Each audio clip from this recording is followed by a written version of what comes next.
जय येशू, जय जय येशू.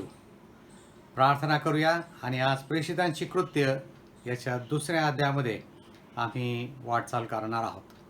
प्रभू येशू, पुन्हाही तुझं वचन आम्हाला सांगतं, ज्याला कान आहेत तो ऐको, आणि म्हणून तुझ्या पवित्र आत्म्याचं विशेष सहाय्य तू आम्हाला दे. आमचं मार्गदर्शन कर आणि प्रभू तुझ्या वचनातून विशेष रीतीनं तू आमच्याशी बोल. प्रभू येशूच्या नावात मागतो, आमेन. काल आपण पहिला अध्याय पूर्ण पाहिला आणि प्रस्तावना पाहिली प्रेषितांची कृत्य यांची. आज आपण दुसऱ्या अध्यायामध्ये जाणार आहोत. काल आम्ही पाहिलं प्रभूचं स्वर्गारोहण, शिष्यांसंगती त्याची बोलणी, स्वर्गारोहणानंतर मथित्या या एका नवीन शिष्याची 12 शिष्यांमध्ये निवड करण्यात आली, आणि मग त्यानंतर दुसऱ्या अध्यायामध्ये आम्ही येत आहोत.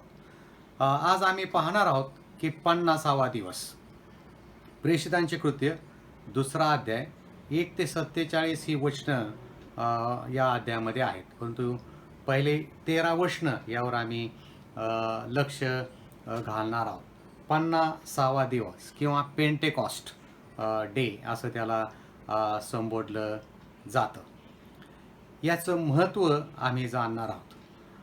आणखी एक गोष्ट आम्ही लक्षात ठेवायची ती ही की ज्या वेळेस आम्ही देवाचं काम करायला पुढे जातो किंवा देवाचं काम पुढं जातं, त्यावेळेस आमचा शत्रू सैतान त्याच वेगानं ते काम हाणून पाडण्याकरिता उभा राहतो, आणि हे प्रेषितांच्या कृत्यामध्ये तुम्हाला पाहायला मिळेल. आज जे आम्ही पाहणार आहोत की प्रभू येशू ख्रिस्तानं जो विस्तार त्याच्या मंडळीचा या संपूर्ण पृथ्वीत तो करणार आहे, त्याची सुरुवात प्रभू करीत आहे, आणि त्यातला मुख्य पुढारी, मुख्य मार्गदर्शक हा पवित्र आत्मा आहे. पवित्र आत्म्याशिवाय शिष्यत्व नाही. पवित्र आत्म्याशिवाय आम्हाला सत्याकडे वाटचाल करता येत नाही. जीवन हे जीवनदात्याशिवाय नाही. संगती जी आहे ती पवित्र आत्म्याशिवाय त्यामध्ये ऐक्य नाही, आणि पवित्र आत्म्याच्या शिवाय जी पण मंडळी आहे ती मृत अवस्थेत आहे.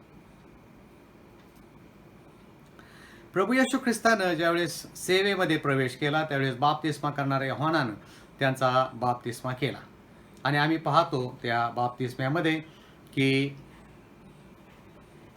माणसांना ज्या प्रक्रियेतून जायचं आहे त्या सगळ्या प्रक्रिया प्रभूनं या ठिकाणी पूर्ण केलेल्या आपल्याला पाहायला मिळतात. प्रभू येशू ख्रिस्त हा स्वतः आत्म्यानं परिपूर्ण होता. देवाच्या आत्म्यानंच तो चालला होता. प्रभूच्या आत्म्याचं सामर्थ्य प्रभूकडे होतं, आणि बाप्तिस्म्याच्या दिवशी देवाच्या पवित्र आत्म्याचं सामर्थ्य यार्देन नदीत त्याच्यावर उतरलेलं पुन्हा आम्ही पाहतो. लूक शुभवर्तमान 3 अध्याय 21 आणि 22 या वचनामध्ये आम्ही त्याचा उल्लेख पाहतो. त्याचप्रमाणे 4 अध्याय 1 वचन, 14 वचन, 18 वचन यामध्ये त्याचा उल्लेख आम्हाला पाहायला मिळतो. तोच पवित्र आत्मा दुसऱ्या अध्यायामध्ये प्रभू देणगी दाखल त्याच्या शिष्यांना देणार आहे याचं वचन त्यांना सांगितलं होतं. पवित्र आत्म्याची आम्हाला गरज काय? का? पवित्र आत्म्याची गरज याकरिता आहे की तो आम्हाला शिकवतो. देवाचं कार्य करण्याकरिता तो आम्हाला मार्गदर्शन करतो. प्रेषित 1 अध्याय 5 वचन, 8 वचन, 2 अध्याय आणि 23 वचन यामध्ये आम्हाला त्याचा उल्लेख पाहायला मिळतो. 4 प्रकारे आम्ही 50व्या दिवसाकडं पाहू शकतो. 4 दृष्टिकोन. नंबर 1, ही तारण करण्याची जी सेवा आहे, तारणाची सेवा, त्यातली ही शेवटची कृती आम्ही पाहतो. प्रभू येशू ख्रिस्ताचा जन्म झाला, प्रभू येशू ख्रिस्ताचा मृत्यू झाला, त्याचं पुनरुत्थान झालं, त्याचं स्वर्गारोहण झालं आणि त्यानंतर पवित्र आत्मा प्रभूनं आम्हाकरिता या जगात पाठवून दिला. नंबर 2, आम्हाला तत्पर करण्याकरिता, शिकवण्याकरिता, आम्हाला तो अधिकार देण्याकरिता परमेश्वरानं त्याच्या वचनाची परिपूर्ती 50व्या दिवसानं केली. नंबर 3, हा महत्वाचा मुद्दा आहे. 50व्या दिवशी एका नव्या युगाचं उद्घाटन झालं. नव्या युगाला, ख्रिस्त युगाला सुरुवात झाली. नव्या मंडळीची सुरुवात त्या ठिकाणी झाली. A new Iyra. नंबर 4, पहिलं संजीवन, रिव्हायवल, या पवित्र आत्म्याच्या सामर्थ्यानं यरुशलेम शहरात आलं हे आम्ही पाहतो. आणि दुसरा अध्याय 41 वचनामध्ये आपण नंतर त्याकडे जाणार आहोत. परंतु जवळजवळ 3000 लोक त्या दिवशी मंडळीत भर पडली. हे मोठं संजीवन, पहिलं संजीवन आम्ही त्या ठिकाणी पाहतो. 50व्या दिवसाचं वर्णन प्रेषितांची कृत्य 2 अध्याय 1 ते 13 या वचनामध्ये आम्ही पाहतो. माझा विश्वास आहे की तुम्ही तो अध्याय वाचला असेल, नसेल तर इवन तुम्ही हे नोट्स ऐकल्यानंतर जरूर तो अध्याय वाचा, जेणेकरून की आम्हाला आत्मिक पुष्टी मिळेल, बळ मिळेल. हे सगळं ऐकत असताना तुम्हाला पाहायला मिळेल की पहिली माता मंडळी आणि आताच जे चर्च आहे किंवा जी मंडळी आहे यामध्ये तुम्हाला काही तफावत पाहायला मिळते का? काही फरक पाहायला मिळतो का? मग जर फरक असेल तर त्यामध्ये काही बदल करणं आवश्यक आहे का? या प्रश्नांची उत्तरं हे ऐकत असताना आम्ही मिळवणार आहोत. प्रभूनं त्यांना सांगितलं होतं की तुम्ही एकत्र राहा, यरुशलेमेतच राहा. आणि ते एकत्र होते, यरुशलेम शहरात होते आणि ते वरच्या माडीवरच्या खोलीमध्ये 120 जण एकत्र बसले होते. हे आम्ही पहिल्या अध्यायामध्ये पाहिलं. ते एकत्र होते, हे फार महत्वाचं आहे. निर्गमाचं पुस्तक 23 अध्याय आणि 16 वचन आम्हाला सांगतं की हा हंगामाचा सण होता. वलांडन सण पाळल्यानंतर इस्रायल लोक हंगामाचा सण पाळत असत आणि ही हंगामाच्या सणाची वेळ होती. हंगामाचा सण हा नेहमी आनंदाचा सण असे, कारण ज्या काही पेरण्या झाल्या त्या पेरणीची आता कापणी करण्याची वेळ असे आणि प्रत्येक शेतकरी आनंदी असे, कारण हा हंगामाचा सण आनंदाकरता पाळला जात असे. वलांडन सण झाल्यानंतर 50व्या दिवशी सिनाय पर्वतावर मोशेला जे नियम प्रभूनं दिले, ज्या आज्ञा दिल्या, ते नियम देण्यात आले. तो 50वा दिवस होता. मिस्रामध्ये देखील त्यांनी वलांडन सण पाळला होता आणि त्यानंतर त्याची सुटका झाली. ते सिनाय पर्वतापर्यंत आले आणि त्या ठिकाणी 50व्या दिवशी प्रभूनं त्यांना आज्ञा दिल्या, ज्याचं वर्णन आम्ही निर्गम 19 अध्याय आणि 20 अध्याय यामध्ये वाचतो. 50 दिवस हा महत्वाचा आकडा आहे. त्याचप्रमाणे जे हिब्रू ट्रॅडिशन किंवा हिब्री संस्कृती जी आहे, ही हिब्री संस्कृती या 3 गोष्टीशी प्रचलित आहे. ते 3 शब्द मी उच्चारतोय. एक, वारा, आग आणि आवाज किंवा बोलणं. सिनाय पर्वतावर या तिन्ही गोष्टींचा उल्लेख आम्हाला पाहायला मिळतो. त्यांनी तसाच अनुभव 50व्या दिवशी यरुशलेम शहरात शिष्यांनी घेतला, कारण तोही हंगामाचा सण होता. आणि पहा, परमेश्वराच्या नियमशास्त्रामध्ये किंवा बायबलमध्ये सगळ्या गोष्टी अगदी परिपूर्ण रीतीने लिहिलेल्या आहेत. मोगम असं काही तुम्हाला पाहायला मिळणार नाही, परंतु प्रत्येक गोष्ट प्रभूच्या नियमानुसार, त्याच्या योजनेनुसार घडताना आपल्याला पाहायला मिळतं. हाच अनुभव शिष्यांनी त्या वरच्या माडीवरच्या खोलीमध्ये घेतला, कारण त्या दिवशी देवाचा आत्मा त्यांच्यावर आला आणि ती भविष्यवाणी पूर्ण झाली. योहान 3:8 हे वचन यावेळेस आपण वाचूया. योहान कृत शुभवर्तमान 3रा अध्याय आणि 8 वचन काढा माझ्याबरोबर. योहान 3 आणि 8वं वचन. वारा पाहिजे तिकडे वाहतो आणि त्याचा आवाज तुम्ही ऐकता, तरी तो कोठून येतो व कोठे जातो हे तुम्हाला कळत नाही. जो कोणी आत्म्यापासून जन्मलेला आहे त्याचे असेच आहे. आता आपण 3 गोष्टी पाहिला: वारा, अग्नी आणि आवाज किंवा बोलणं. या 3 गोष्टींचा संबंध आमच्या 3 जे इंद्रिय प्रभूने आम्हाला दिले, 5 पैकी 3 इंद्रियाशी त्याचा संबंध येतो. आणि याही ठिकाणी या दुसऱ्या अध्यायामध्ये आम्ही या गोष्टी घडताना पाहतो.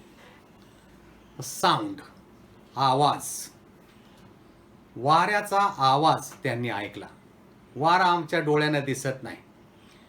पवित्र आत्म्याला मूळ भाषेमध्ये पेनुमा असं म्हटलं आहे, म्हणजे मोठा वारा, जो आम्हाला दिसत नाही, पण तो वारा आल्यानंतर जी हालचाल होते, जी झाडं हालतात, पानं हालतात, ती हालचाल आम्हाला दिसते.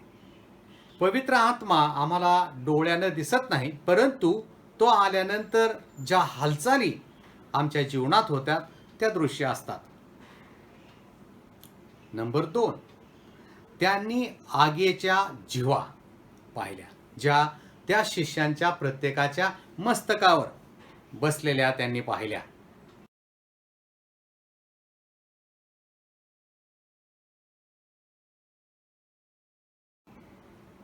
आग, यशायाचं पुस्तक 6वा अध्याय 6 आणि 7 या वचनामध्ये आम्हाला पाहायला मिळतं की प्रभूच्या वेदीवर ती आग आहे. आग म्हणजे प्युरिफिकेशन, पवित्रतेकडे वाटचाल. नंबर 3, बोलणं, भाषा, विविध भाषा त्या ठिकाणी बोलल्या गेल्या. आमचे डोळे, आमची जीभ आणि आमचा कान या 3 इंद्रियांचा उपयोग, ही देणगी, हे बक्षीस प्रभू देत असताना त्या ठिकाणी झालेलं आपल्याला पाहायला मिळतं. यावेळेस आपण प्रेषितांची कृत्य 2ऱ्या अध्यायामध्ये येऊया आणि त्यातली काही वचनं यावेळेस आपण वाचूया.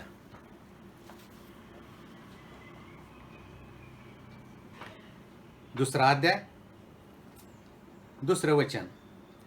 अकस्मात मोठ्या वाऱ्याचा सुसाटासारखा आकाशात नाद झाला, आवाज झाला, व ज्या घरात ते बसले होते ते सर्व त्याने भरले, आणि वेगवेगळ्या होत असलेल्या अग्नीच्या जिभांसारख्या जिभा त्यांना दिसल्या, अग्नीची जीवा, आणि त्यांनी पाहिल्या त्या डोळ्यांनी, व प्रत्येकावर त्या एक एक अशा बसल्या.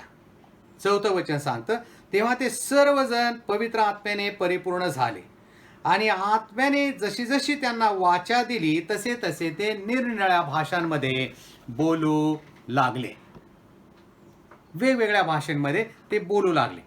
आता या ठिकाणी बऱ्याच प्रश्नांना उधाण येतं. ही कोणती भाषा होती, ही अन्य भाषा आहे का, बऱ्याच प्रकारचे प्रश्न विचारले जातात. परंतु हे अभ्यास करीत असताना प्रभू त्या प्रश्नांची उत्तरं त्याच्या वचनातून आपल्याला दिल्याशिवाय थांबणार नाही. ते सर्वजण पवित्र आत्म्यानं भरले. प्रभूनं त्यांना सांगितलं होतं, प्रेषितांची कृत्ये 1:8, माझा विश्वास आहे की ते तुमचं वचन पाठ झालं असेल, परंतु पवित्र आत्मा तुम्हावर येईल तेव्हा तुम्हाला सामर्थ्य प्राप्त होईल, आणि यरुशलेमेत, यहुदियात, शमरोनात आणि पृथ्वीच्या शेवटापर्यंत तुम्ही माझे साक्षी व्हाल. पवित्र आत्मा तुम्हावर येईल तेव्हा तुम्हाला सामर्थ्य प्राप्त होईल. लूका सुवर्तमान याचा 24 अध्याय माझ्यावर आपण काढा आणि 49 हे वचन यावेळेस आपण वाचूया. लूक 24 आणि 49. देवाचं वचन सांगतं, पहा, माझ्या पित्याने देऊ केलेली देणगी मी तुम्हाकडे पाठवितो. तुम्ही स्वर्गीय सामर्थ्याने युक्त व्हाल तोपर्यंत या शहरात राहा. प्रभू जे बोलला होता तंतोतंत ती भविष्यवाणी या ठिकाणी आम्हाला पूर्ण झालेली पाहायला मिळते.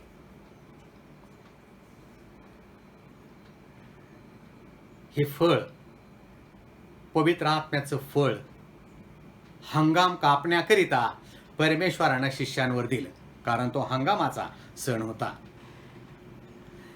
यहेजकेल 36 आणि 27 या वचनामध्ये देवाचं वचन सांगतं की मी माझा आत्मा तुम्हावर घालेल, याकरिता की तुम्ही माझे नियम पाळावेत आणि माझे नियम राखावेत. देवाचा आत्मा आम्हाला याकरिता देण्यात आलाय की आम्ही देवाचं भय धरावं, त्याचे नियम पाळावेत, त्याच्या इच्छेप्रमाणे आम्ही चालावं, कारण तो आत्मा प्रभूचा आत्मा आहे. देवाचं वचन सांगतं ते वेगवेगळ्या भाषांमध्ये बोलू लागले. त्यावेळेस वलांडणाचा सण होता आणि जगातले बरेच यहुदी लोक यरुशलेमेमध्ये जमले होते आणि पुष्कळ लोक वेगवेगळ्या देशांमध्ये राहत होते. त्याची यादी आम्ही वाचणार आहोत. आणि हे सगळे लोक यरुशलेम शहरात असताना ज्यावेळेस शिष्यांवर पवित्र आत्मा आला त्यावेळेस त्यांनी त्यांच्या भाषेत बोलायला सुरुवात केली. या प्रेषितांचे कृत्य 2 अध्यायामध्ये या आणि 5 वचनपासून आपण पुढे वाचूया. त्यावेळेस आकाशाखालच्या प्रत्येक राष्ट्रातील भक्तिमान यहुदी यरुशलेमेत राहत होते. तो नाच झाल्यावर लोकसमुदाय एकत्र होऊन गोंधळून गेला, कारण प्रत्येकाने त्यांना म्हणजे शिष्यांना आपापल्या भाषेत बोलताना ऐकले. ते सर्व आश्चर्याने थक्क होऊन म्हणाले, पहा, हे बोलणारे सर्व गालिली ना? तर आपण प्रत्येक जण आपापली जन्मभाषा ऐकतो हे कसे? आता कोणती भाषा ते बोलत होते त्याचं वर्णन 9 वचनामध्ये तुम्हाला पुढे पाहायला मिळेल. 9, 10 आणि 11. पार्थी, मेदी, यलामी, मेसोपोटेमियन, यहुदिया, कपुदिया, पंत, आसिया, फुर्गिया, पंफुलिया, मिसर, व कुर्णेच्या जवळचा लिबोआ देश म्हणजे आफ्रिका, यहुदी व यहुदी मतानुसार असे रोमन प्रवासी. त्यावेळेस ह्या जगामध्ये ग्रेको रोमन सत्ता होती आणि म्हणून ग्रीक आणि इतर ज्या भाषा ज्या आपण वाचलं या सगळ्या भाषेचे लोक यहुदीच, पण तू वेगळ्या देशात राहिल्यामुळे त्यांनी तिथली भाषा अवगत केली होती आणि त्या भाषेमध्ये शिष्य बोलताना त्याने ऐकलं. हे आश्चर्याचं होतं आणि ते आश्चर्यचकित झाले. असं देवाचं वचन आताच आपण वाचलं. त्यांना नवल वाटलं या गोष्टीचं की हे काय घडत आहे. एशिया मायनर, टर्की, उत्तर आफ्रिका, मिसर म्हणजे त्याला इजिप्त म्हटलं आहे, लिबिया, मासिदोनिया या सगळ्या विभागातले जे लोक होते त्या ठिकाणी राहणारे, त्या भाषेमध्ये त्यांनी देवाचं गौरव होताना ऐकलं.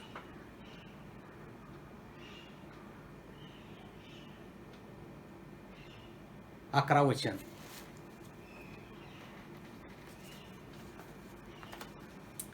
त्रेतीय, अरब असे आपण त्यांना आपापल्या भाषेत देवाची महत्कृत्य सांगताना ऐकतो.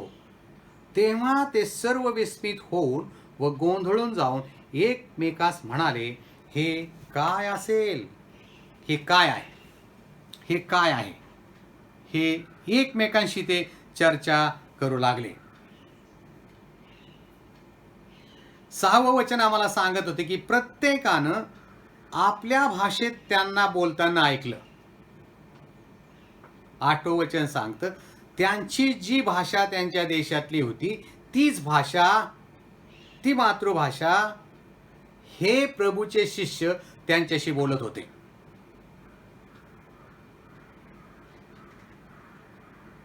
अन्य भाषा बोलताना ती दुसऱ्यांना समजत नाही, परंतु ही जी भाषा होती ही त्यांना समजत होती, ज्यांच्याशी ते बोलत होते.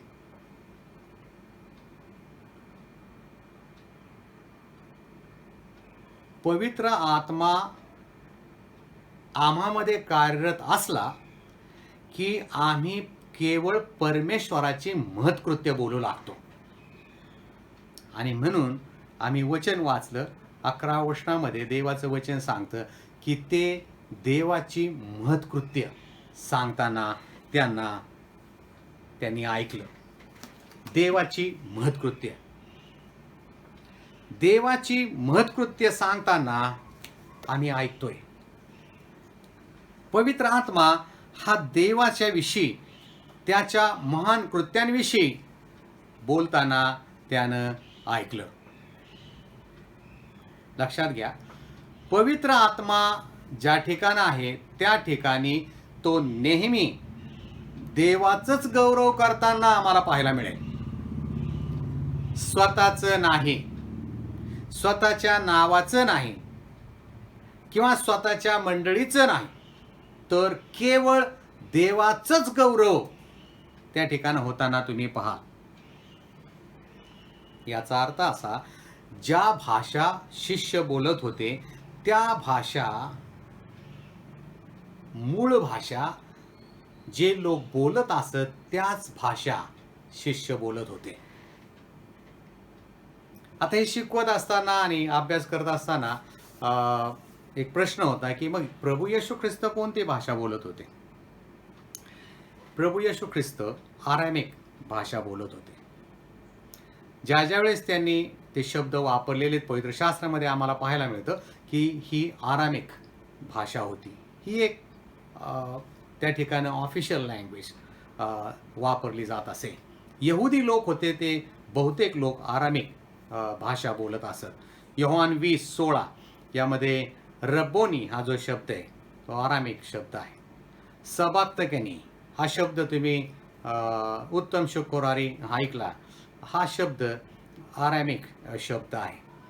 तलिता कुमी मार्क शुभवर्तमान 5:41 म्हणजे लहान मुली उठ हा आरामिक शब्द आहे.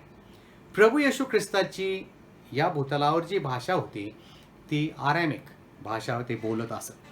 इतर भाषा आहेत त्यांना माहिती होत्या, परंतु प्रभू आरामिक भाषेमध्ये लोकांशी संवाद साधताना पवित्र शास्त्र आम्हाला त्याप्रमाणे सांगतं. प्रभूनं इब्री भाषेत देखील बोलताना आम्ही पाहतो. प्रेषितांची कृत्ये 21:14 मध्ये त्याचा उल्लेख आहे. आणि गाबाथा किंवा गोलगाथा हे जे शब्द आहेत ते आम्हाला आरामिक आणि हिब्रू या दोन्हीही भाषेमध्ये पाहायला मिळतात. परंतु शिष्य या ठिकाणी बोलत असताना ती भाषा इतरांना समजणारी भाषा होती आणि त्याचं वर्णन या पवित्र शास्त्रात आम्ही वाचलंय. जवळजवळ 15 वेगवेगळ्या देशामधले प्रांतांमधले लोक त्या ठिकाणी एकत्र झाले होते. प्रभूच्या काळात ग्रीक ही जागतिक भाषा होती ज्याचा प्रभाव आज या जगावर आहे. प्रभू येशू ख्रिस्ताचा हा 50वा दिवस हा एक अलौकिक असा होता आणि त्यांनी इतरांना ज्या भाषा समजतील त्याच भाषेत वाच्यता केली.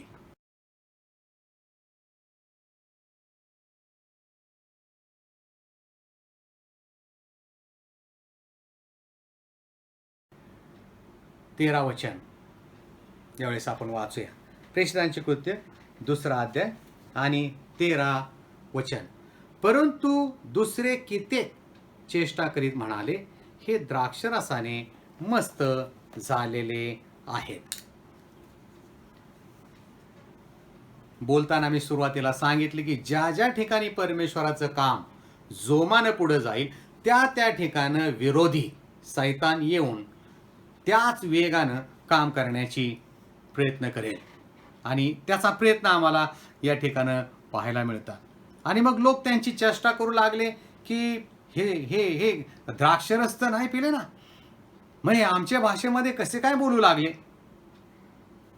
आता हा प्रश्न थोडा अवघडच आहे, परंतु त्यांनी आपल्या भाषेत या लोकांना बोलताना ऐकलं होतं आणि म्हणून पेत्रानं 15व्या वचनामध्ये त्यांच्या शंकेचं निरसन केलं. ते निरसन हे, तुम्हाला वाटते हे मस्त झाले आहेत, पण तसे नाही, कारण हा दिवसाचा पहिला प्रहर आहे, म्हणजे सकाळचे 9 वाजता. सकाळचे 9 वाजता जसा देवाचा पवित्र आत्मा त्यांच्यावर उतरला तसे हे लोक वेगानं माडीवरून खाली आले आणि जे यहुदी लोक सगळे त्या शहरामध्ये पसरले होते त्या प्रत्येकासंगती देवाच्या वचनाची घोषणा करू लागले. आम्ही पाहिलं देवाचा पवित्र आत्मा असेल तर तो केवळ देवाची महत्कृत्य वर्णित राहतो. नंबर 2, देवाचा आत्मा आम्हाला स्वस्थ बसू देत नाही, तो आम्हाला देवाचं वचन इतरांना सांगण्याकरिता प्रवृत्त करतो. आणि याच प्रकारे या पहिल्या मंडळीमध्ये ही घटना घडली. शिष्यानं मंडळी स्थापण्याकरिता वाटचाल सुरू केली.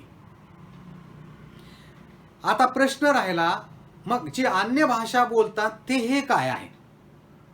त्या विषयात आपण सध्या इथं जाणार नाही, परंतु तुमच्या समजवणुकीकरता मला काही वचनं तुमच्या समोर द्यायचे, ते तुम्ही वाचू शकता. 1 कोरिंथ 12 ते 14 हे जे अध्याय आहेत या ठिकाणी संत पौल अन्य भाषेविषयी बोलत आहे. तेही देवाचं गौरव करतात. जो अन्य भाषेत बोलतो तो देवाशी बोलतो असं 1 कोरिंथ 14:2 मध्ये देवाचं वचन सांगतं. परंतु 1 कोरिंथ 14:5 प्रमाणे जी ही भाषा बोलली जाते त्याकरिता भाषांतरकर्त्याची आवश्यकता असते.